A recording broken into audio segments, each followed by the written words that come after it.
Bueno, ¿qué tal? ¿Qué tal a todos? Estamos en exclusiva charlando con Javier Milei. Exclusiva digo para Gaceta de la Iberosfera, porque Javier está a full con millones de entrevistas, entrevistándote gente de muchos diarios y medios a la vez.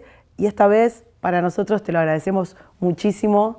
Gracias, Javier Milei, por estar hoy con Gaceta de la Iberosfera en exclusiva. Para mí es un honor poder estar compartiendo este espacio contigo, Karina. Sos una amiga y una gran luchadora por las ideas de la libertad, así es que para mí es un honor. Gracias, Javi. Bueno, a ver, vos sos un economista, sos un académico, sos escritor, sos un polemista conocido mundialmente, pero ahora de pronto estalló el furor Milei porque diste lo que decimos en Argentina, un batacazo, ¿no? Una cosa impresionante. Te presentaste como candidato a diputado, un outsider completo, no tenías estructura política, no habías hecho política, te presentaste y sacaste un porcentaje de votos enorme, que nadie pronosticaba. ¿Vos te lo esperabas? No, porque aparte si vos haces un repaso del recorrido, dado que nosotros no teníamos estructura, porque si bien, digamos, ha habido otros outsiders, se han sumado a estructuras existentes. Nosotros decidimos armar una nueva estructura de cero. Entonces nos decían que, bueno, por ejemplo, que éramos muy simpáticos los liberales para ir a la televisión, pero que después no juntábamos nada de votos. De hecho, nos decían que ni siquiera nos íbamos a poder hacer frente al piso de las PASO, o sea, el 1,5%. Después, lo otro que nos dijeron es que íbamos a perder contra los votos en blanco. Después nos dijeron que no íbamos a poder pasar a la izquierda. Después dijeron que no había ninguna chance de que pudiéramos conseguir los votos para alcanzar una diputación nacional. Después nos dijeron que era prácticamente un milagro, sí, o un cisne negro, la posibilidad de que llegáramos a arañar las dos cifras, y terminamos teniendo 14% de los votos. Que para lo que es la elección general, cuando después se hace toda la limpieza, el número es un poquito más grande también.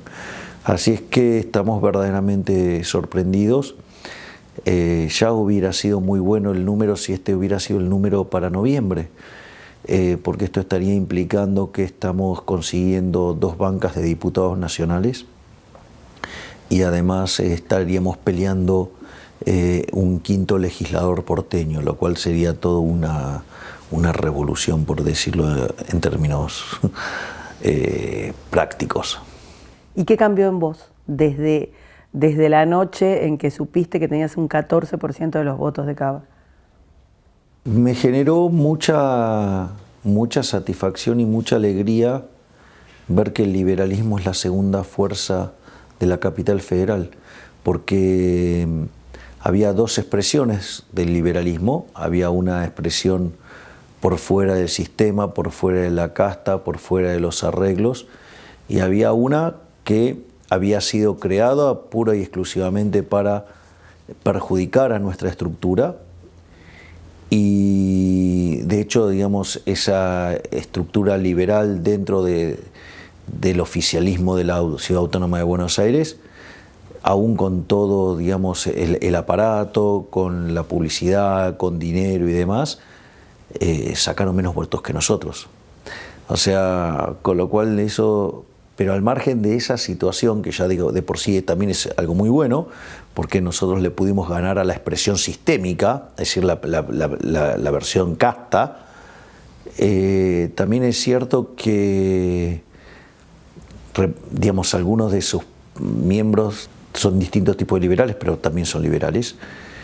Y la realidad de esto significa que para los porteños el 25% adhieren a las ideas de la libertad, y eso es maravilloso.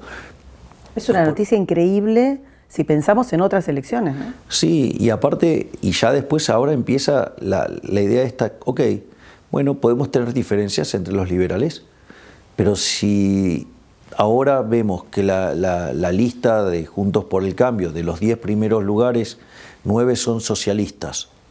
Si además hay algunos que directamente, hay por ejemplo 5 que declaran abiertamente haber votado el kirchnerismo. Entonces, me parece que para los liberales lo mejor sería, digamos, ir por una opción verdaderamente liberal, porque aparte el único liberal que está en esa lista estaría ingresando aún con los votos propios de Vidal, y entonces se puede dar la situación de aglutinar en La Libertad Avanza, a ir por el segundo lugar, dejar tercero al kirchnerismo, con lo cual sería el inicio del fin del kirchnerismo, porque estaría perdiendo contra una estructura nueva.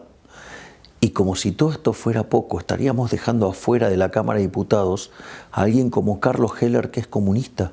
Es decir, verdaderamente tenemos todos los incentivos, los liberales de bien, de ir con la lista de La Libertad Avanza, porque sería el inicio del fin del kirchnerismo. Dejaríamos afuera al comunista de Carlos Heller. Exacto. Y además, icónico del kirchnerismo. Claro, y además, digamos, el único liberal que está en la lista de Juntos por el Cambio estaría dentro. O sea, con lo cual hasta sería sin costo. Es todo beneficio. Suele pasar cuando surge una opción por fuera del bipartidismo. Nosotros Argentina viene con un bipartidismo hace muchísimo tiempo que se alterna en el poder y que tiene acuerdos, por lo menos acuerdos parlamentarios obvios que se plasman en haber votado muchas leyes en conjunto y haber aceptado, digamos, la forma en la que se gerencia el Estado de una manera en común. Pero suele pasar, no solo en Argentina, sino también pasa en España, que cuando surge algo nuevo, como fue el caso de Vox, rápidamente los políticos profesionales dicen esto no es voto útil, ellos apelan al voto útil, dicen bueno, esta nueva expresión es funcional a todo aquello que no sea yo. O sea, siempre uno u otro va a decir, si viene una tercera fuerza, rompe esta unidad y lo que podríamos hacer para sacar en este caso, el kirchnerismo del poder, o en el caso de Vox, para sacar al PSOE del poder. Esto se reitera permanentemente, esto del voto útil, con esta idea medio hegeliana, ¿no? De amigo-enemigo. Bien, exacto, eso era lo que te iba a decir. Y te quería complementar. Eso es Hegel puro, ¿sí? Porque en realidad es lo que se llama el polilogismo. Entonces es como que yo te diga, bueno, vos sos hincha del Barcelona, entonces me decís, no. Entonces sos del Madrid. No, bueno, puedo ser de otro, qué sé yo, ¿entendés? O sea, bueno, esto sería exactamente igual, o sea, la realidad es que primero que es fascista, es una terminología usada por los comunistas, por los fascistas, por, digamos, los socialistas de distinto pelaje y obviamente hasta por los nazis. O sea, con lo cual, lo primero que tendrían que revisar es la base de la estructura analítica que están desarrollando, porque es la idea del amigo-enemigo, justamente es para generar un equilibrio bipolar y que se benefician los que están adentro. O sea, obviamente que los que quedan afuera son los outsiders. Evidentemente, ¿qué es lo que pasa? Cuando vos tenés un acuerdo de casta, los que pierden siempre son los que no se sientan en la mesa. Y por eso, es que se defienden tantos. O sea, si vos te fijas, una de las cosas maravillosas que pasó en nuestra campaña fue que después del acto de Plaza Holanda, donde nosotros habíamos convocado a todos los medios, y no fue ninguno, es decir, mirá, cómo se trató de ocultar el evento. Claro, ¿qué pasó? Los jóvenes, con sus videos, ¿sí?, desde sus redes sociales empezaron a subir los videos. Y entonces se dieron cuenta que no podían tapar el sol con la mano. La cantidad de gente era abrumadora. Exacto. Entonces, ¿qué es lo que pasa? En ese contexto, que se da esa situación, todos quedaron en offside, no les queda otra que abrir el juego, y eso fue muy importante porque el liberalismo tomó el centro de la escena. Es decir, lo que se empezó a discutir fue el liberalismo. Y esto es muy interesante. ¿Por qué? Porque vos fíjate, me agredían el oficialismo, me agredía la pseudo oposición, me agredía la izquierda. Es más, vos fíjate que aún, en la pseudo oposición, la lista liberal, en lugar de confrontar con quien tenía que ir con la interna, me agredían a mí. Era muy interesante como fenómeno. y lo interesante era cómo todos atacaban contra el mismo. ¿Y sabes qué es lo más maravilloso de todo esto, Karina? Que cuando llegamos sobre el final de la campaña, todos se vieron forzados a levantar alguna bandera de la libertad. Hasta la propia izquierda empezó a hablar de ser liberal en lo político. Fue una cosa verdaderamente increíble que terminaran diciendo ese tipo de cosas. Entonces, yo creo que si uno, digamos, abraza las ideas correctas y las lleva adelante con la pasión y la fuerza, digamos, uno lo puede lograr. O sea, el negocio de ellos es hacerte creer que no podés. El negocio del Estado justamente es generarte esa idea de que no podés y que solamente vas a poder si ellos te lo dan. Y eso es falso, porque ellos no te pueden dar nada, porque no producen nada. Ellos son parásitos. Esto es como decía Oppenheimer. Hay dos tipos de forma de los medios. Son los medios del mercado, que es lo que vos generás sirviendo al prójimo con bienes de mejor calidad a un mejor precio. Y están los medios políticos, que es el robo. Ellos no te pueden dar nada si algo no se lo roban a otro. Entonces, lo importante es que las personas empiecen a tomar confianza, de creer que pueden. Es decir, el principal argumento mío en contra de ellos es: ellos te piden el poder para usar el poder en favor de ellos y en contra tuyo. Yo quiero que me abras la puerta para poder entrar, devolverte el poder a vos y que en realidad vos seas el actor principal de tu vida, vos seas el arquitecto de tu triunfo, de tu éxito. Y si fracasás, te bancás el costo, porque la libertad también implica responsabilidad. Es decir, vas a tener los beneficios, pero también tenés que pagar los costos. Es decir, en el fondo tenés que madurar. Solés marcar mucho las similitudes entre el Juntos por el Cambio, el macrismo y el kirchnerismo. Juntos por el cargo. Juntos por el cargo. Y el Frente de Chorros. o de todes. Sí. Sí. De alguna o todos manera, juntos. Bueno, claro. Más allá del tema político, digamos, de estos acuerdos políticos, ¿no te parece que ellos ya tienen la cabeza formateada para pensar de la misma manera? Y te quería comentar algo. Se suele decir en España, respecto de este bipartidismo que terminan pensando igual o teniendo las mismas consignas, del PP, que tiene el PSOE State of Mind. O sea, vos sos de otro partido, pero está formateado la cabeza, la tenés respecto ¿no? de esa forma. ¿Te parece que hay un kirchnerismo state of mind en los políticos? Definitivamente. Definitivamente. Eso hasta vos lo podrías explicar con la teoría de clubes. Es decir, la teoría de clubes, ¿qué hace? Uno se pone en una punta y otro se pone en el otra. ¿Pero qué descubre? Que conforme se va moviendo hacia el centro, ¿qué encuentra? Que va captando más gente. Entonces, ¿qué hace? Se empiezan a mover hacia el centro. ¿Y cómo termina? Uno al lado de otro. Vos fíjate esto. En términos de clubes de fútbol, en rigor,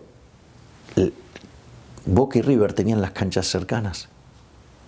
De hecho, Racing e Independiente las tienen a una cuadra de diferencia.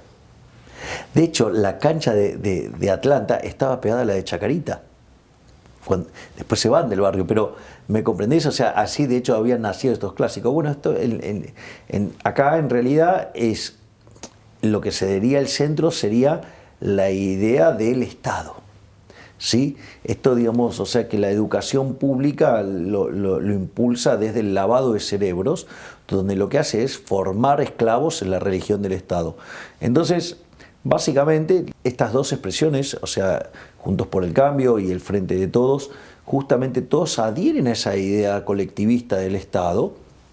Para ellos es un negocio fenomenal, la grieta es un negocio fenomenal, hacerle creer a la gente que se pelean es un negocio fenomenal, pero vos fíjate, digamos, a veces dicen, no, bueno, lo que pasa es que si vos votás al kirchnerismo o si no votás a Vidal estás a 7 votos de Venezuela. En realidad, si votás a Vidal estás a 6 votos de Venezuela. Yo te puedo asegurar que vos tomás un discurso de Chávez, le borrás el nombre y se lo das a Vidal, Vidal te lo lee convencida. Es decir, Larreta diría, le falta un poquito más de Estado. ¿no? Pero al margen de eso, vos fíjate que esto es muy interesante, porque ellos dicen, bueno, no, nosotros defendemos la libertad.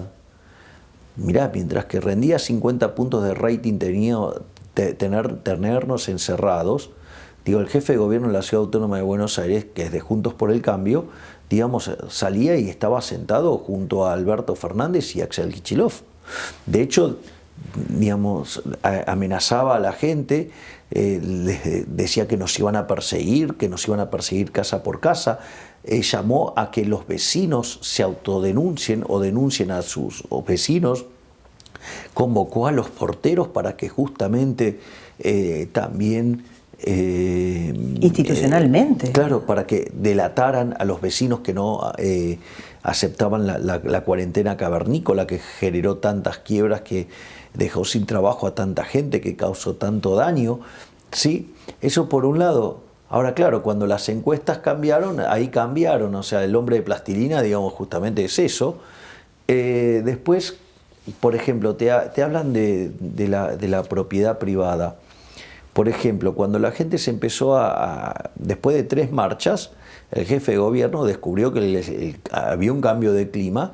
Entonces, por ejemplo, hizo una defensa de la propiedad privada en un hilo de Twitter. Ahora sucede que en ese hilo de Twitter, que eran 5 tweets, 3 decía una cosa y 2 decía otra totalmente opuesta. Es decir, ni siquiera, digamos, tiene las bases mínimas para hacer esa defensa. Pero aparte, recordemos que Juntos por el Cambio fue el que mandó la ley de alquileres, la ley de góndolas, la ley de teletrabajo. Votaron junto al kirchnerismo 18 leyes, digamos, absolutamente antiliberales.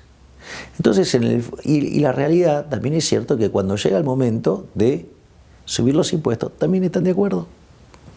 Sí, de hecho, a ver, están pidiendo bajar una ley, la ley de alquileres, porque tuvo, digamos, mucho rechazo en la población, además rompió el mercado inmobiliario, pero es una ley que ellos hace 15 minutos votaron.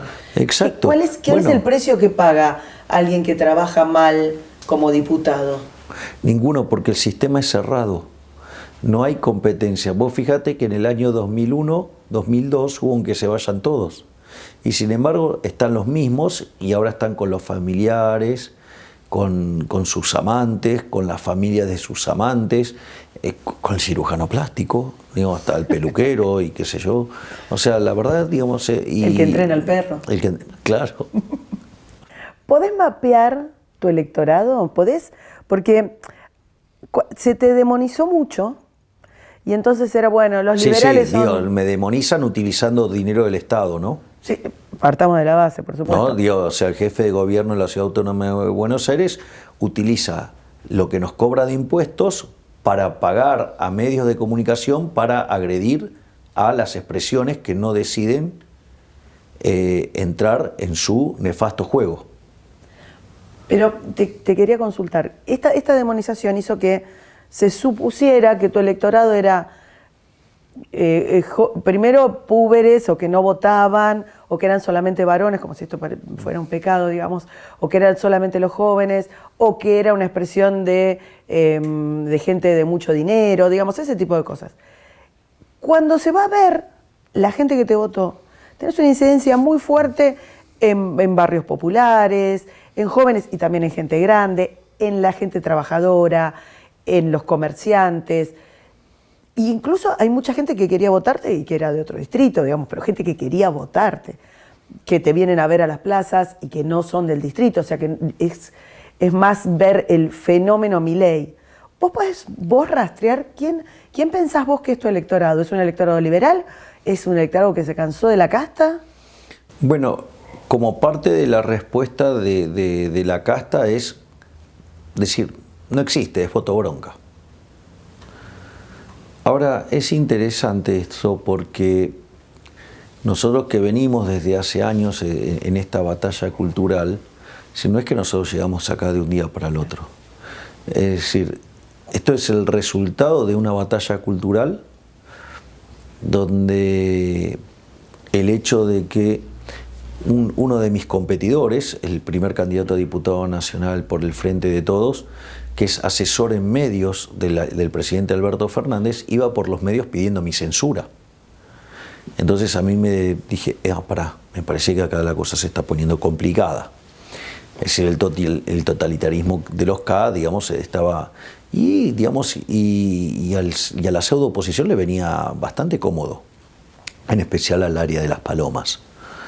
Digamos que también trabajan en esa misma línea de perseguir a los opositores. Kirchnerismo state of mind. Exactamente, eso es lo que estoy describiendo. Entonces, vos le pusiste el título, yo le estoy poniendo carne, claro. El contenido, exactamente. Entonces, lo que nosotros, ¿cómo fuimos visualizando esto? Está claro que nosotros teníamos un muy fuerte impacto en los jóvenes. Eso es perfectamente entendible. ¿Por qué? Porque en general, digamos, los jóvenes suelen ser rebeldes contra el status quo. Hoy el status quo es de izquierda, recita izquierda, es socialismo. Es decir, será más cool, de buenos modales, lo que vos quieras, pero es de izquierda. Es decir, agarrá, digamos, o sea, el manifiesto comunista y todos adhieren a las cosas que dice el manifiesto comunista. Es decir, entonces, en ese contexto lo que vos tenés es que naturalmente la rebelión es liberal. Ese es el primer punto. El segundo punto es que los jóvenes llevan menos tiempo expuestos a la máquina de lavar cerebros que la educación pública, independientemente sea de gestión privada o de gestión estatal. Por lo tanto, o sea, son más fértiles frente a escuchar nuevas ideas. Ahora, la realidad es que si solamente hubieran sido los jóvenes, que no hubiéramos llegado a ese número ni de casualidad. Y eso nosotros lo empezamos a ver con las distintas caminatas. Pensá que ningún político en Argentina, digamos, o sea, los políticos profesionales pueden pisar la calle sin un ejército. Y nosotros vamos y caminamos barrio por barrio. Y eso está volcado en los distintos videos de las distintas caminatas, que son verdaderamente muy hermosos. Y lo que nosotros empezamos a ver en las distintas caminatas es que se estaba ampliando la base. Nosotros veíamos, se está ampliando la base, o sea, nosotros estábamos viendo que algo pasaba. Y otra cosa que a mí tampoco me sorprendió en lo más mínimo era que la mayor adhesión la íbamos a tener en los barrios más postergados, porque además yo percibía la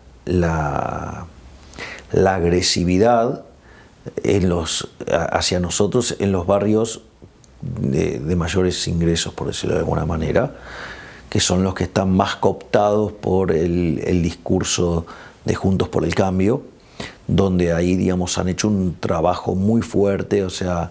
de miedo, campaña de miedo. La campaña del miedo, sí, aparte, digamos, hay cosas que la gente tiene que saber, que por ejemplo tienen expertos en campaña negativa, en ensuciar a todo aquel que, digamos, le puede disputar una posición de poder, que después, por ejemplo, tienen herramientas de microtargeting. Entonces vos, por ejemplo, si hay algún elemento con el cual me pueden demonizar, a vos te va a llegar el videíto por WhatsApp. El macrismo durante su gestión, digamos, eso lo usaba de manera muy intensiva, ¿no?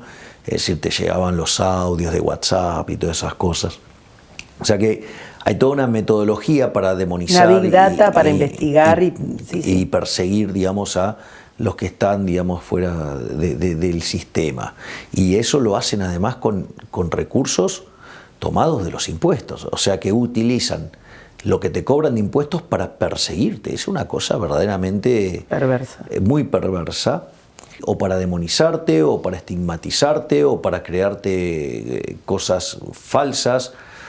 De hecho, digamos, o sea, estos días, o sea, fue noticia de que denuncié que estaban armando una situación en la cual me querían plantar droga en mi auto. Entonces después te acusan, digamos, que es funcional a la estrategia que quieren mostrar como un loquito drogadicto. O sea, es un loquito porque es un drogadicto y entonces no lo votes porque es malo. ¿Sí? Pero bueno, o sea, la verdad que me pareció que yo no les podía dar esa ventaja, porque después, o sea, tenés que salir a explicar lo que no sos. Así que preferí directamente tomar la iniciativa y dejar en claro, digamos, el tipo de persecuciones a la que estoy siendo sometido, digamos, por todo el arco político. o sea, no solo por digamos, la pseudo oposición, sino también por el oficialismo. El oficialismo, con un montón de falacias y demás, me enrostra un trabajo que hice hace 27 años, ¿sí? O 28 años. ¿Cómo consiguió la información? Digo, porque lo hace, digo, esa información la consiguió gente que no labura. O sea, quiere decir que está utilizando los recursos públicos para perseguir a ciudadanos. Es grave, ¿eh? Es muy grave. Y la persona que hizo esto, digamos que es el primer candidato por el Frente de Todos, ya lo había hecho cuando fue el tema de los ATP. Claro. 10 días antes a que me escracharon. Un ATP viene a ser para España como un ERTE, como una especie de subsidio que se dio cuando se... Sí, pero en realidad ese subsidio se lo dio a la empresa, no a la persona. Exactamente. Y sin embargo... ¿Vos lo devolviste por otra parte? Bueno, esto es interesante. Sin embargo... Sí, el primer candidato a diputado por el Frente de Todos, 10 días antes salió a decir: no quiero ver a algún economista diciendo que la inflación es siempre y en todo lugar un fenómeno monetario y que cobre un ATP. 10 días después aparece y explota la operación de ¿qué culpa tengo yo cómo se financia mi jefe? Digo, yo no tengo la culpa, o sea, yo trabajo en una empresa, ¿sí? Claro, lo que pasa es que este chico no sabe lo que genera riqueza, siempre fue un parásito del Estado. Entonces, ¿qué es lo que pasa? En ese contexto, ¿cuál es el punto? Digamos, yo no tengo la decisión de cómo se financia, digamos, la empresa donde yo trabajo. Igual, aún así, yo fui a la empresa e hice el reclamo y pedí no cobrarlo. Y es más, yo dije que si no podía, o sea, que si la empresa no quería hacer eso, porque digo, estaba en todo su derecho de pedirlo, que entonces me bajaran el sueldo. Pero yo no quería la plata del Estado. Bueno, ahora, eso fue el año pasado. Recién ahora, digamos, se pudo demostrar que efectivamente es la empresa la que cobra el ATP y que además constan las devoluciones. Por otra parte, aclaremos que la empresa cobra el ATP porque el Estado le impidió trabajar. Exactamente. Hay un totalitarismo de base, ¿no? Exacto, digamos, el Estado te rompe las piernas y después te regala la muleta y te dice, te regalé la muleta. Y aparte estás usando mis muletas como si fueran, claro, como si fueran de ellos. Y me tenés que dar la gracia porque Claro, te di las muletas. Bueno, está bien, pero ese es el eje central. Y bueno, fíjate que pasó casi 1 año y medio hasta que se clarificó la situación. O, digamos, también viniendo desde el mismo lado, si saben, digamos, que yo, digamos, por ejemplo, hace 27 o 28 años hice un trabajo, ¿sí? Digamos, para un diputado, porque me lo encargó, lo hice, lo resolví, terminé el trabajo. Sí, aparte, digamos, hace 28 años, o sea, yo no era anarcocapitalista, o sea, así que digo, en realidad estaba formateado como estaban formateados como están todos los economistas argentinos, digo que son post-keynesianos, estructuralistas, o sea... Recién salido de la facultad. Exactamente. Y entonces tenía otra concepción del Estado muy distinta de la que tengo ahora. Pero si consiguieron esa información, obviamente que sabían que, por ejemplo, mi papá estaba en terapia intensiva y que estaba más cerca del arpa que de la guitarra. Y sin embargo hicieron una operación inventando que mi papá cobraba subsidios del Estado, o sea que tenía empresas subsidiadas del Estado, lo cual era falso. Sí, mi papá había vendido las empresas hace 15 años. Y que bueno, afortunadamente mi papá no lo vio porque es una persona de mucho carácter y en una situación de mucha debilidad se podría haber muerto. Pero, digamos, o sea, acá en Argentina no hay límites, o sea... es un barro importante. Exactamente. Entonces, bueno, pero lamentablemente esta es la pelea que hay que dar. Es decir, y como todo está formateado además en clave marxista o en clave de izquierda, entonces, digo, vos defendés la libertad y sos un fascista. O sea, cuando en realidad el fascismo es una de las variantes del socialismo. Es decir, digamos, pero escúchame, no se pueden hacer cargo de Hitler, digamos que, a ver, ¿qué liberal le pondría a su partido nacional socialista? Entonces ellos te dicen que en realidad lo crearon para hacer de manera conspirativa, para perjudicar las ideas socialistas. No. Fue colectivismo, como fue colectivismo, todas esas expresiones. Ahora que estamos hablando un poquito saliendo de Argentina, hay fenómenos paralelos que estamos viendo en la región.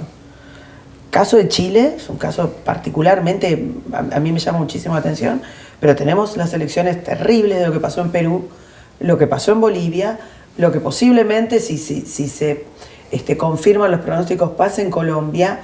Hay como un revivir del socialismo del siglo XXI que en un momento pensamos que se había ido hacia atrás.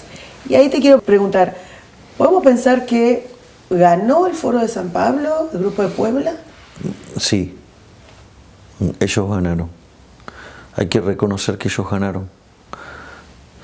De hecho, toda la construcción que yo vengo impulsando como batalla cultural parte del hecho de que ellos ganaron.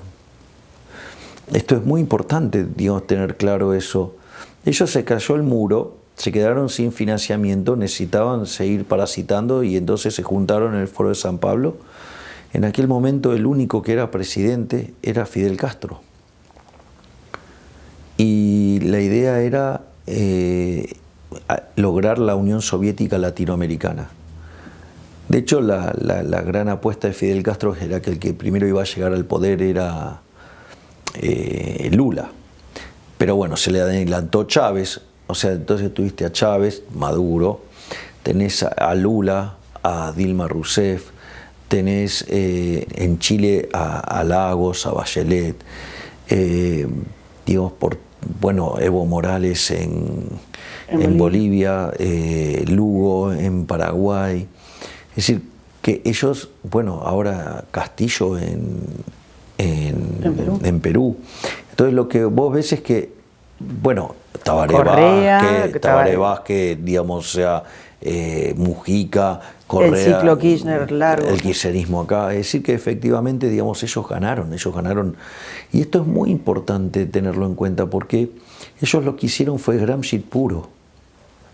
Gramsci, ¿qué te dice? Te tenés que meter en la educación, te tenés que meter en los medios de comunicación y en la cultura, y vos con eso cooptás todo. Digamos, tuvieron paciencia y llegaron al poder. Y además, esto es muy interesante porque ellos están muy organizados. Cuando vos vas a un debate en cualquier parte, los argumentos son idénticamente iguales, son siempre los mismos. Están súper conectados. Yo tomé conciencia de esto cuando yo viajé a México a exponer un libro que se llama Desenmascarando la mentira keynesiana. Y me sorprendió porque cuando en un momento alguien de izquierda me hace unas preguntas, era bien mexicano, o sea, no es que era, y los argumentos que levantaba eran de acá. De hecho, digamos, me escracharon con cosas de acá, ¿no? O sea, diciéndome, o sea, sacando cosas que yo ya las había visto, digamos, que las impulsa la izquierda. Es decir, están muchísimo más conectados de lo que uno se cree. Y entonces por eso yo decidí firmar la Carta de Madrid y alinearme con la Fundación del Disenso, porque hay que tomar conciencia que esta gente quiere impulsar el comunismo. Es decir, digamos, en realidad te van a decir el socialismo, mira, es la misma basura con distinto olor, porque en el fondo la diferencia es en el medio, digamos, cómo se logra, ¿no? Pero el objetivo final es el mismo. Y entonces la pregunta es cómo se da la batalla. Y desde mi punto de vista hay un plano que es absolutamente demoledor y que ellos no se pueden hacer cargo. Es decir, que es el plano productivo. O sea, en el plano productivo la diferencia es abismal. Los países más libres son 9 veces más ricos que los reprimidos. El decil más bajo de la distribución está 11 veces mejor que su par en el país reprimido. Además, no solo eso, sino que tiene el doble de ingreso, ¿sí? Ese decil más bajo, que el promedio del país reprimido, con lo cual está mejor que el 80% de la población del país reprimido. Hay 25 veces menos de pobres en el formato estándar, 50 veces menos en el formato extremo. O sea, la superioridad en el plano cuantitativo es abrumadora. Sí. Y ellos hábilmente salieron de esa discusión, trasladaron la lucha de clases a otra cosa, que es el marxismo cultural, y que es, digamos, toda la cuestión de la ideología, de género. O sea, siempre, digamos, el argumento siempre es el mismo. O sea, entonces, hombres contra mujeres, afroamericanos contra blancos, o sea, siempre, digamos... De alguna manera en la región tenés que todos los movimientos de orden identitario van contra, o sea, a la larga van contra el capitalismo. Exacto. Entonces, indigenismo, feminismo, veganismo, ecologismo, le pongas el ismo que quieras, su recomendación final... Siempre es en contra del capitalismo. Bueno, pero y eso, digamos, hay que identificarlo. Ahora, esa parte de la batalla cultural, entonces en el fondo esa discusión se da en el plano moral. Y el eje central ahí entonces es discutir lo moral.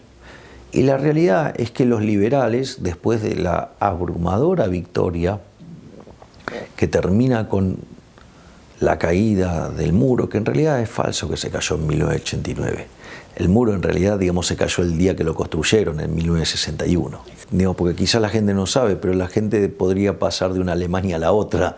Sí, desde que se particionó Alemania, hubieron muchos años, nunca nadie cruzó para el otro lado, la gente salía... Exactamente, y por eso pusieron el muro. El gran fracaso. Exactamente, o sea que, digamos, ya se sabía que habían fracasado con la propia construcción del muro. Ahora, el punto es que ellos se arrogan una victoria en el plano moral. Y como la superioridad en el tema cuantitativo es tan grande, digamos, los liberales nunca dieron esa pelea. Entonces, en realidad la ganaron, no porque tuvieran mejores argumentos, sino porque nosotros nunca peleamos. Y entonces ahí a mí me pareció muy importante dar la batalla desde la cuestión moral. Y en realidad cuando vos empezás a hacer toda la discusión, en el anteúltimo lugar, o sea, ya casi cuando vos llegas al final, de que empezás a hacer la batalla argumental, llegas a un problema de teoría del valor.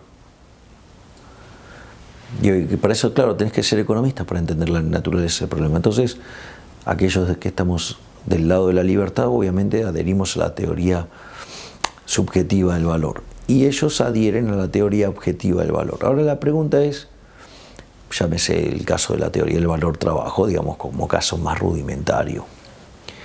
Ahora es interesante porque cuando vos llevas esta discusión al límite, entonces vos preguntas, pero pará, a ver, primero todo, digamos, había toda una fuerte crítica sobre la teoría del valor trabajo y eso fue superado en la teoría económica por la irrupción de Mengers, Gibbons y Walras. Entonces, ¿por qué? Digamos, o sea, es más, von Baberg en su libro La conclusión del sistema marxiano, deja en claro que no funciona. Y no solo eso, sino que además la evidencia empírica también mostró que no funciona. Entonces, la pregunta es por qué entonces siguen abrazados una teoría del valor que es incorrecta. Y en realidad la cuestión fundamental por la cual abrazan la teoría del valor trabajo es porque es la base para poder explicar la teoría de la explotación de Rothbardus, perfeccionada después por Marx en la idea de la plusvalía. Entonces lo que vos tenés, que todo el eje central no les importa la evidencia empírica, no les importa la construcción teórica, formal y la lógica, sino que lo único que les importa es la teoría de la explotación. Y entonces, y en el fondo, ¿de dónde surge la teoría de la explotación? Y en valores morales que son espantosos, que son la envidia, el odio, el resentimiento, el trato desigual frente a la ley, el robo, y si es necesario también el asesinato, porque no tuvieron ningún problema en asesinar 150 millones de seres humanos para aplicar ese sistema estúpido. Vos comentaste muchas veces, cuando te preguntan qué es lo que vas a hacer en el Congreso, qué es lo que venís a proponer, vos dijiste, bueno, por la negativa, ¿querés decirlo vos? Sí, en realidad más que eso, digamos, hago una primera definición y es que yo vengo a proponer una discusión desde el plano moral, que me parece mucho más fuerte como definición. Entonces, digo, la pregunta es, bueno, ¿qué quieres decir con eso? Dale. Bueno, ¿qué quiero decir con eso? Bueno, hay una línea que es lo que no voy a hacer. Es decir, jamás voy a ir contra el derecho de propiedad, jamás voy a ir contra la vida, jamás voy a ir contra la libertad, jamás voy a subir un impuesto, jamás voy a crear un nuevo impuesto. Ya con solo eso, todo el kirchnerismo de buenos o malos modales, el socialismo cool o el socialismo de malos modales, está del otro lado. ¿Sí? Y después está lo que sí voy a hacer. Entonces, ¿cómo voy a...? Por ejemplo, yo soy partidario de eliminar el Banco Central. Claro, cuando yo digo esto me tratan como si fuera un loco. Entonces, mis argumentaciones parten de lo moral. Es decir, yo puedo discutir el Banco Central desde el punto de vista empírico, técnico, teórico, sí, pero el principal argumento es moral. Porque yo te hago una pregunta, Karina. ¿Vos estás a favor del robo? No, claro. Ahora te hago otra pregunta. ¿Vos estás a favor de la corrupción de los políticos? No, pues. ¿Y a vos te parece bien que los políticos nos roben 5 puntos del PBI? Es lo que hacen con el impuesto inflacionario. Entonces, la primera discusión para terminar con el Banco Central es moral, porque es un robo, y robar está mal. Por eso cuando me vienen a decir, no, pero van a ser 2 diputados, 3 diputados, no sé, lo que vos quieras, cuando nos ningunea con eso, no me importa. No me importa el libro de Macabeos que dice que la victoria no viene determinada por el tamaño de los ejércitos, sino de las fuerzas que bajan del cielo.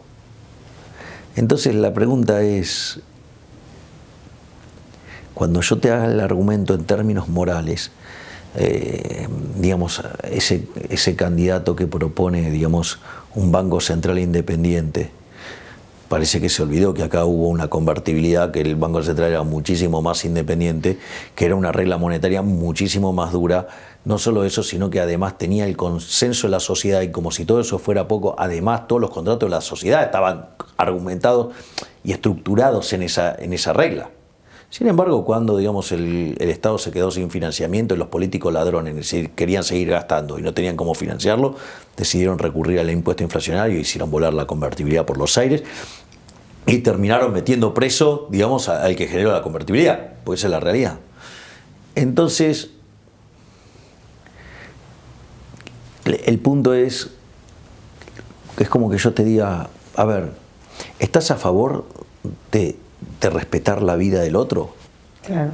Vos estás a favor. Digo, ahora yo te digo, ¿y respecto a asesinar al otro? No, pues. Estás en contra. Ah, bueno, entonces, por la teoría del valor medio, sí, hay un escenario donde te respeto la vida y hay otro donde te quito la vida. Bueno, hay un lugar en el medio óptimo que es la tortura. Pero, no, la tortura también está mal. Es decir, que me vengas a decir que en lugar de robarme 5, 6 u 8 puntos del PBI con impuestos inflacionarios o con señoriaje, porque en realidad la verdadera estafa es el señoriaje, que es lo que efectivamente emite en términos del PBI el Estado. Por ejemplo, el año pasado, digamos, emitió 8 puntos del PBI. O sea, entonces, ¿cuál es el punto? Que hay un nivel de tortura óptimo. O sea, es una locura. Es decir, matar está mal, respetar la vida está bien. Es como que te diga, bueno, no, mira, ¿sabes qué? Está mal que yo le ponga dinamita a tu auto. Bueno, entonces en lugar de ponerle 50 cartuchos de dinamita, le pongo 25. Un par de balazos. Claro, por ejemplo. Vamos negociando. Claro. Vos sos un gran admirador de Alberto, bueno, todos, de Alberto Venegas Lynch, hijo, y él suele decir que el liberalismo no se corta en gajos. Exactamente, eso yo estoy totalmente de acuerdo. Primero, o sea, a mí me pasan cosas muy lindas con Alberto, o sea, yo lo quiero muchísimo a Alberto. Alberto es el máximo exponente del liberalismo de Argentina de todos los tiempos y es uno de los más grandes, digamos, de habla hispana. Digamos, está en la misma línea que podríamos poner a Jesús Huerta de Soto o Ancho Bastos, o sea, una persona superlativa, fuera de serie, donde además tengo el privilegio de ser amigo de él y de 2 de sus hijos, de Berti y de Joaquín. Y vos sabés que es muy interesante porque a mí me pasa algo muy lindo, porque cuando hicimos me emociono de hecho, cuando hicimos el acto de Plaza Holanda, en la propia argumentación, en un momento digo la definición de Alberto Venegas Lynch, hijo, sobre el liberalismo, ¿no? El liberalismo es el respeto irrestricto del proyecto de vida del prójimo, basado en el principio de no agresión y en defensa del derecho a la vida, la libertad y la propiedad. Y fue muy fuerte porque cuando yo estaba en el escenario y estaba diciendo eso, en ese acto había por lo menos 10.000 personas. Después, bueno, el de Parque Lezama superó las 20.000, digamos, fue una cosa muy estremecedora. El ingreso también. Digo, para los que no lo saben, les cuento que me metí por el medio de la tribuna. O sea, y en el medio de la plaza me puse a hacer pogo con la gente. Cosas que no pueden hacer la casta. No, claramente no pueden hacer eso. Y cuando yo empecé a hacer eso y vi a la gente recitándolo, no lo podía creer. Te juro, Karina, que me sigo emocionando hoy. Es muy fuerte y de hecho cuando hicimos el cierre en Parque Lezama lo hicimos de la misma manera. Y por ejemplo ayer hicimos una de las cosas es importante, me encanta que te emociones igual, es yo lo quiero mucho, Alberto, porque es alguien que es tan inspirador que cambia tu vida. Es un tipo muy humilde, increíblemente humilde, pero es muy impresionante que la gente, digamos que miles de chicos mayormente, pero la gente que estaba, repita. Sí, eso es muy fuerte, es muy fuerte, eso es muy fuerte. Y porque, ¿qué es lo que sucede? A mí siempre me choquea mucho cuando Alberto cuenta, dice, no, si no hubiera sido por mi padre que me rescató, digo, sería otro socialista más. Y entonces, o sea, y el tema es tan hermoso vivir en las ideas de la libertad, porque vos fíjate, mientras que los socialistas son el resentimiento, nosotros vivimos en una felicidad plena. Es decir, porque sabemos que no somos nosotros los responsables de nuestra vida, nosotros tenemos el control sobre nuestra propia vida.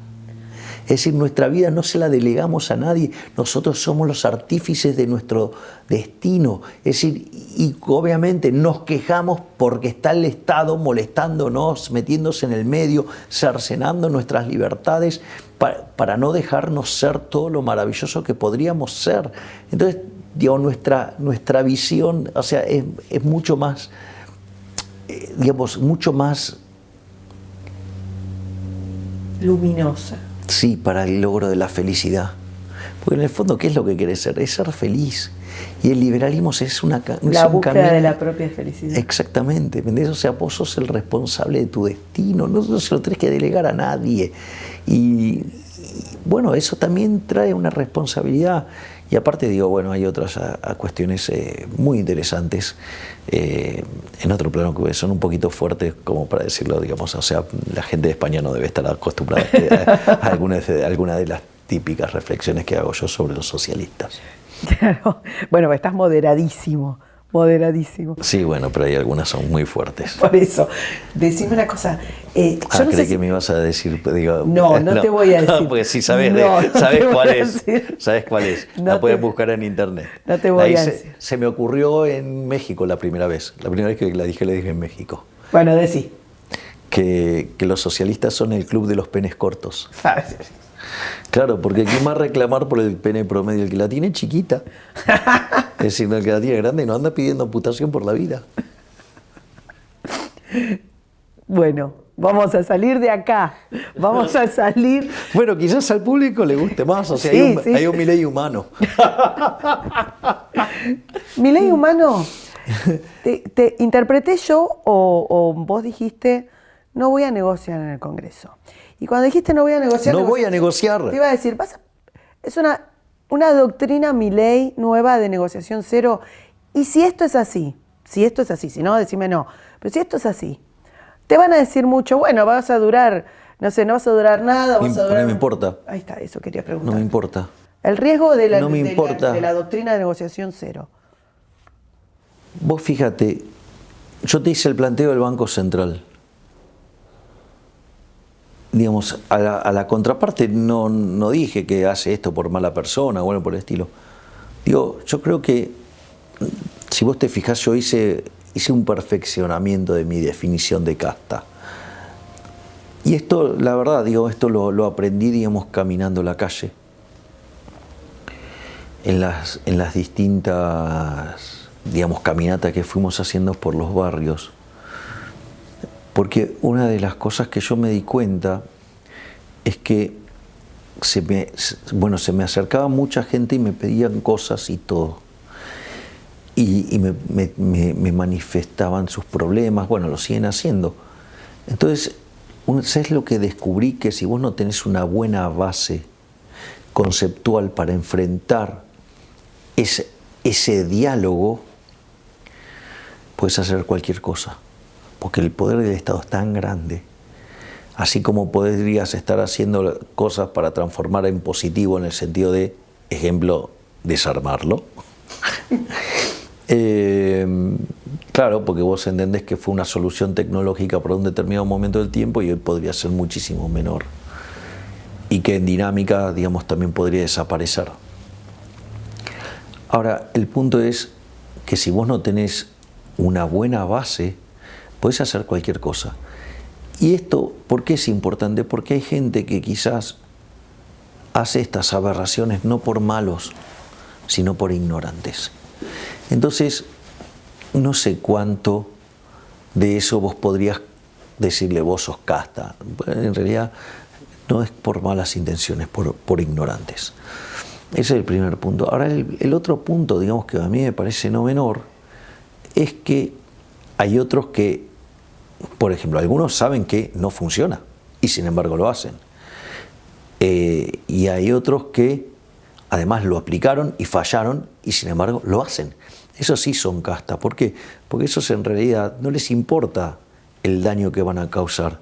Lo único que les importa es seguir beneficiándose de unas remuneraciones que ellos no podrían validar a mercado. Eso sí es la casta, eso sí lo son los parásitos, eso sí lo son los inútiles, esos sí son nuestros enemigos. Y en ese sentido yo tengo mucha confianza porque no necesariamente todos son casta. Algunos son poco informados o gente con buenas intenciones pero con la formación incorrecta. En ese sentido, entendiendo a lo Popper, sí que el conocimiento es provisorio también, ¿no? O sea, que también tenemos cosas para aprender en el medio. Ahora, ¿qué es lo interesante? Lo interesante es que vos, cuando yo te hago el planteo del Banco Central, vos no tenés dudas sobre si robar está bien o está mal. No, claro.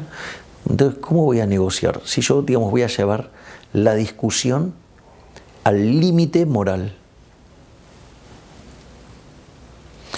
¿Cómo voy a negociar? ¿Está mal? Eso no. O sea, a ver, la pregunta es, ¿está bien robar? No, entonces ¿cómo voy a negociar si está mal robar? Por eso es como... Digo, ¿está bien matar? No, ¿cómo voy a negociar matar entonces? O sea, no puedo negociar. ¿Y qué es lo interesante? Que cuando saquen proyectos que son fuertemente inmorales, los voy a denunciar públicamente.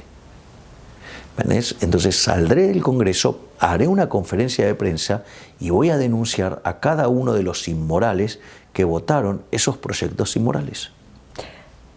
Durante la crisis del COVID hubo un avance del Estado, yo creo que como nunca, porque ya el Estado venía avanzando, ¿no? en sus modelos, Estado presente, Estado de bienestar, socialdemocracia, una injerencia que ya venía de base, y durante la crisis del COVID el Estado en el mundo, gobiernos más liberales, más socialistas, avanzó de una manera muy, muy violenta durante mucho tiempo. Yo creo que impensado.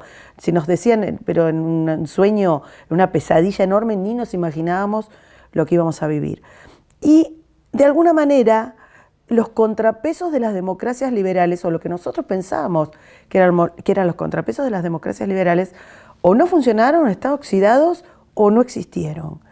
Y ahora, pasada la primera alarma que podía generar, viste, es la locura, digamos, de los primeros meses del 2020, tenemos un montón de nuevas manifestaciones que avanzan aún más, porque están trabajando sobre... La izquierda no descansa nunca. Nunca. Nunca. A ver, Karina, digamos, más allá, digamos, después de que uno pueda discutir el tema de lo que pasó en el año pasado, todo, la izquierda no descansa nunca. Trabaja 24/7, siempre. Y en todos Hay que reconocerle. los lugares del mundo. Es decir, es verdaderamente admirable. Lo que a mí me sorprende es la displicencia con la que hemos visto los defensores de la libertad. Es decir, digo que es Popper, la paradoja de la intolerancia. O sea, vos no puedes ser tolerante con el intolerante. Digo, ¿me entendés? O sea, ahora vos fíjate, viene alguien, te pone una pistola en la cabeza, si yo voy y le rompo el brazo, viene, digamos, o sea, los buenistas, los campeones de los buenos modales, y se quejan a contarte la infancia de que yo le rompí el brazo al tipo que te iba a matar. Claro. Entonces vos decís, pero pará, digo, porque, bueno, digo, me pasó a mí, digamos, o sea, yo estaba denunciando las maniobras del jefe de gobierno de la Ciudad Autónoma de Buenos Aires de usar recursos públicos para perseguir a opositores, y en realidad hicieron foco sobre mis formas y no sobre lo aberrante de lo que estaba discutiendo. O sea, una cosa de loco. Es decir, en términos de gravedad, es infinitamente más grave que el jefe de gobierno de la ciudad utilice los recursos públicos para perseguir opositores, porque de última, mis modos es un problema mío. ¿O acaso también tenemos una policía de los modos? Digo, no, vos tenés que hablar de esta manera, pero estamos todos locos. De última no me escuchás, se acabó, y aparte lo hice en una red social. O sea, yo en mi Instagram no puedo hablar como a mí se me da la gana. Es una locura, digo, es una locura verdaderamente. Y en ese sentido, perdóname, te vuelvo, porque es parte de las propuestas, tanto del gobierno del gobierno nacional como del gobierno de la ciudad, una vacunación, por ejemplo, a niños que no corren riesgos, una vacunación que no está ni remotamente aprobada, ni siquiera se sabe, los niños con barbijos en las escuelas durante horas, cuando no tienen, digamos, que cuando es todo, no tienen beneficio para ellos, al contrario, es un perjuicio para su salud mental y física. La idea de la vacunación obligatoria, de los pasaportes COVID. O sea, es muy socialista lo de el barbijo, ¿no? Para mí sí. ¿Qué te parece a vos? Porque en el fondo te iguala las caras, te quita identidad, te uniforma, que es lo que ellos quieren. Y no deja de ser una mordaza. Exactamente. Entonces, digo, pero de vuelta, a ver, cuando van al tema de la vacunación, la realidad es que si en todos los lugares del mundo están los laboratorios pidiendo cláusulas de indemnidad, es porque todavía no hay suficiente evidencia empírica.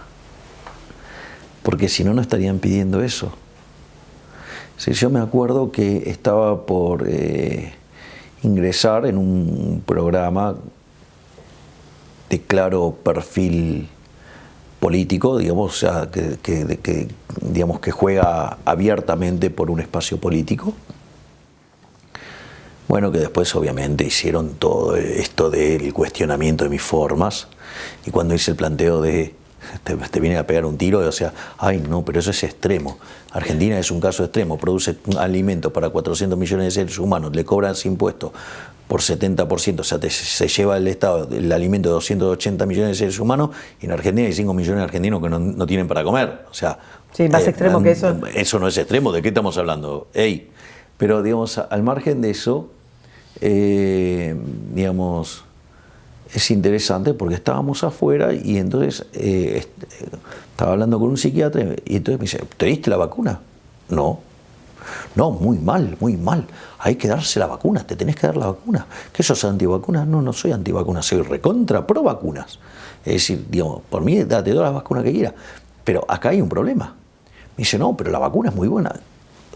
¿De dónde sacó que es muy buena? Porque principio de revelación, si todos los laboratorios te piden cláusula de indemnidad, ¿por qué es?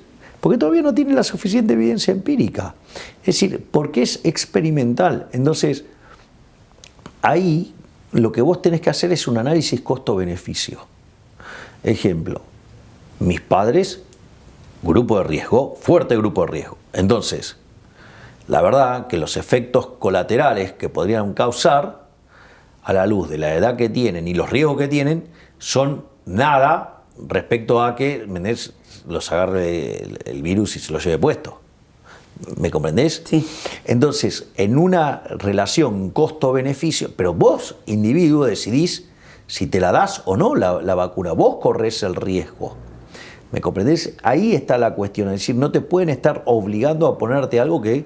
Digo, no te pueden obligar a nada, y menos algo que no tiene la evidencia empírica de su lado. O sea, quizás sean maravillosas, pero no lo sabemos hoy. No tenemos suficiente información. Entonces, aquellos que no son grupo de riesgo, ¿por qué, digamos, o sea, deberían estar, niños. O el que fuera, digamos, o sea, Sí. Karina, yo, digamos, no, afortunadamente, no me engripo desde los 18 años. Es decir, yo tuve engripado, resfriado, todo, desde que nací hasta los 18 años, literalmente. No hubo un solo día que no me cayera moco de la nariz. Digo, era un fastidio. Literalmente, porque, es más, cuando yo era chico no había pañuelos descartables, tenías que andar con los pañuelos de tela. ¿Sabes lo que era, digamos, andar con 3, 4 pañuelos de tela? O sea, era una cosa, y encima yo con el tipo de piel que tengo, digamos, o sea, se me lastimaba la nariz, tenía unos desastres de novela, o sea, y bueno, y un día digo, ok, pasaron un montón de cosas y sin embargo, pero de vuelta, esto fue un gran experimento, y además era el sueño húmedo de todos los socialistas. El modelo de cuarentena que se impulsó desde la Organización Mundial de la Salud era el sueño húmedo de los socialistas, porque vos lees Vigilar y Castigar de Foucault, del 75, en el capítulo 3, la disciplina, y hay toda una parte que cuenta el caso de una comunidad en Francia, y vos tenés ahí todos los lineamientos del biocontrol. Y de hecho Foucault después lo perfecciona en el 77, poniendo, digamos, el control de la psiquis. ¿Y qué era lo que hacían los medios de comunicación? Los medios de comunicación lo que hacían era espantarte. Una de las cosas que tenemos aquellos, digamos, que estamos acostumbrados a leer liberales y que, digamos, hemos leído a Friedman, una de las cosas que tenía Friedman era, primero, los datos. Y una de las cosas que a mí me sorprendía, cómo, digamos, porque esto es muy importante, ¿cuál es el gran desafío del ser humano? El gran desafío, el desafío imposible por el momento, la muerte. Digamos, hay toda una construcción de cómo el ser humano enfrenta la muerte. Y la realidad es que, mira, esto es muy interesante, esto me lo contaba un muy amigo mío que lo quiero muchísimo y que he aprendido mucho. Lo puedo mencionar como un premio a mi amigo Nicolás José Pose, que tanto me ha hecho crecer. Entonces hay con el tema que la muerte en realidad es una ficción, y entonces había algo así como un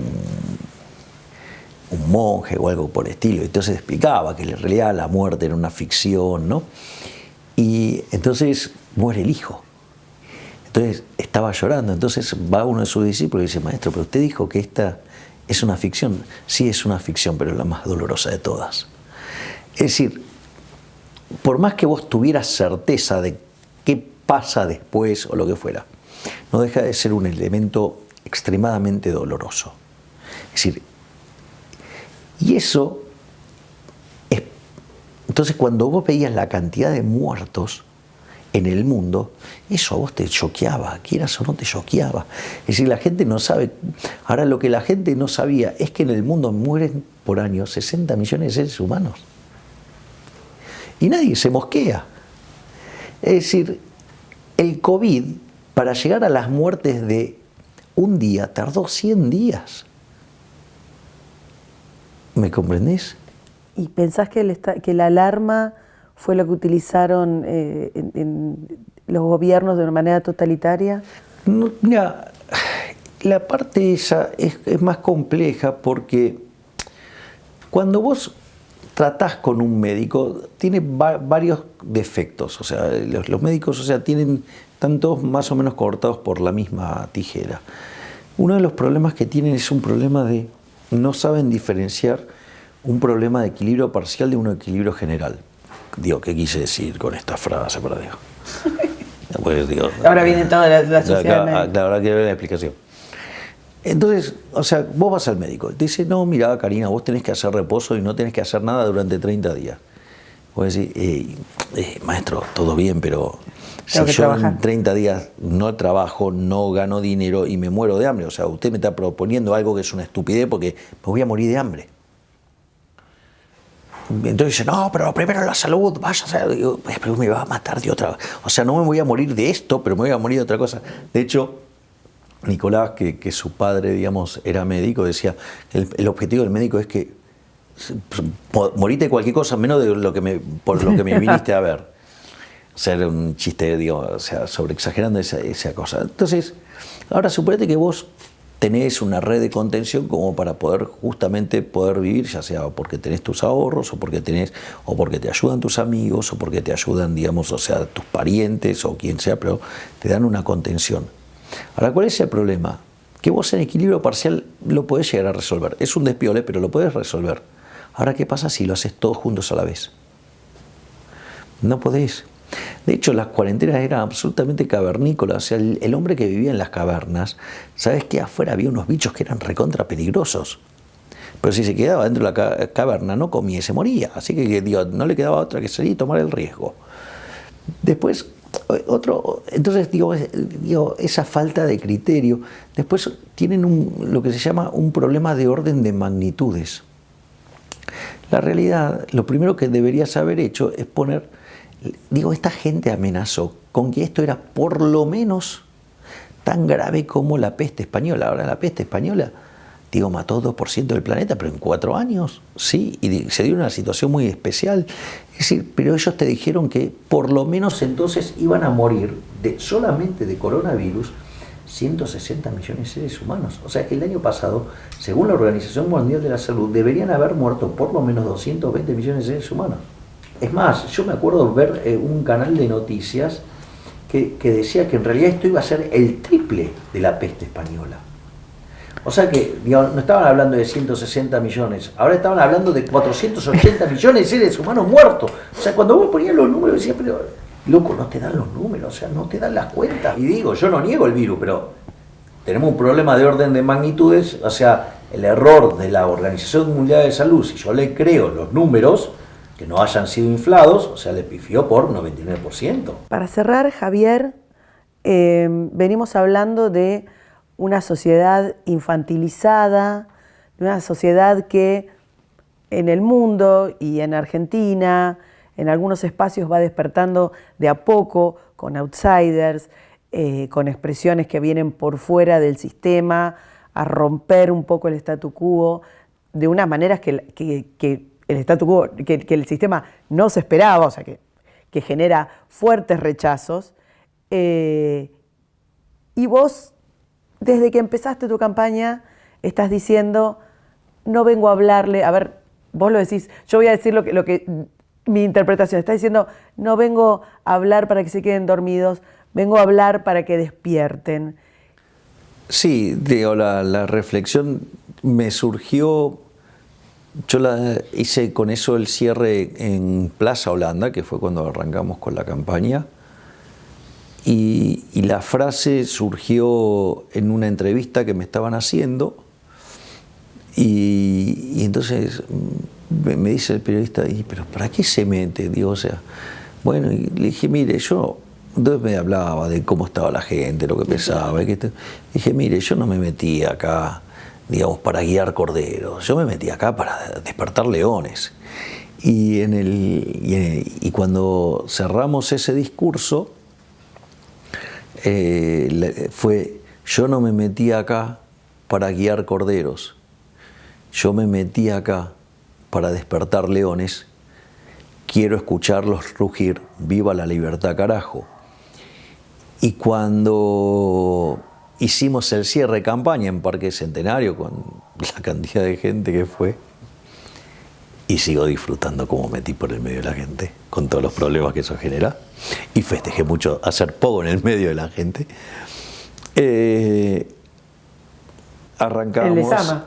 Claro, en el Parque Lezama. El inicio es. Hace un mes yo vine y les dije que yo no me metía acá para guiar corderos, sino que venía acá para despertar leones y que quería escucharlos rugir. Y le digo, y vaya que rugieron fuerte, porque toda la casta está cagada. Y la verdad es que el rugir se escucha cada vez más fuerte. Es decir, cada vez es más gente la que despierta, cada vez más gente entiende que el Estado no es la solución, que el Estado es el problema. Y cada vez veo más gente con ganas de hacerse cargo de su propia vida.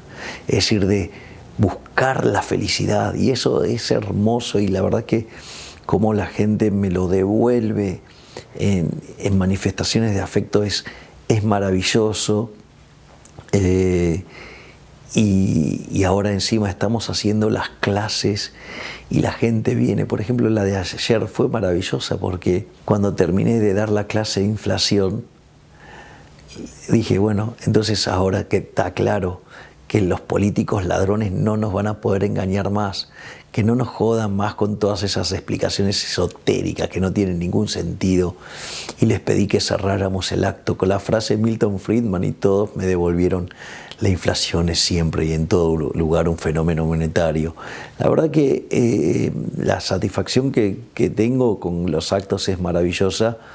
Y bueno, y en Parque Lezama, además, cuando hicimos el cierre de campaña, digamos, antes de las PASO, fue muy emocionante porque todos recitamos juntos, digamos, la definición del liberalismo de Alberto Venegas Linchijo. Así que la verdad que entre el susto que le estoy haciendo pegar a la casta política y las manifestaciones de afecto que me regala la gente, la verdad que, digamos, a pesar de todo el barro y inmundicia asquerosa que es la política, yo creí que era sucia. Bueno, descubrí que es muchísimo peor y que algunos personajes que garpan en todos los medios para tener buena imagen positiva son 10.000 veces peor que los más malos.